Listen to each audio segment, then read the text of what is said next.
உயிரை எடுக்கிறதுக்கு உனக்குள்ள ஒரு உயிரா? அத வேரோட புடுங்கி எரியறது மட்டும் இல்லடி, உன்னையே இல்லாம நான் ஆக்குறேன். இங்க பாரு துர்கா, இப்பதான் கனகா இல்லல, இந்த நல்ல விஷயத்த நீ அசோக் கிட்ட சொல்லாம இருக்க. இன்னைக்கு நான் சின்னையா கிட்ட சொல்லணும்னு தான் இருந்தேன்.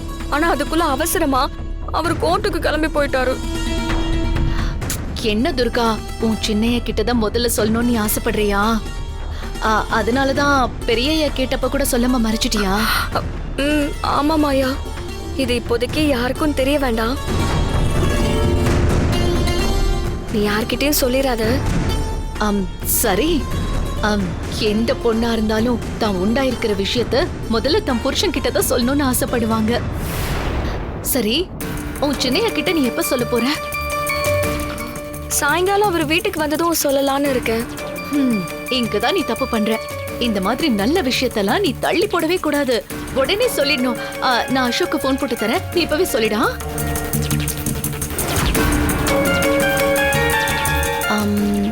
இல்ல வேண்டாம், நம்ம இந்த விஷயத்தெல்லாம் போன்ல சொல்லக்கூடாது, நேர்ல தான் சொல்லணும். அப்பதான் உன் சின்னைய சந்தோஷப்படுறத நீ நேர்ல பார்க்க முடியும். கிளம்பு, இப்பவே போய் நம்ம அசோக் கிட்ட சொல்லிடலாம். வேண்டாம் மாயா, அவர் ஆபீஸ்ல வேலையா இருப்பாரு, வீட்டுக்கு வந்ததும் சொல்லிக்கலாமே.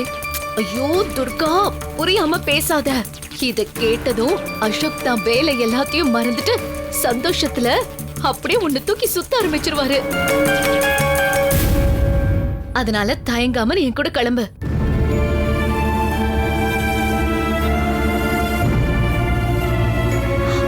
வானா வரணும், அவ்வளவுதான். கிளம்பு கிளம்பு.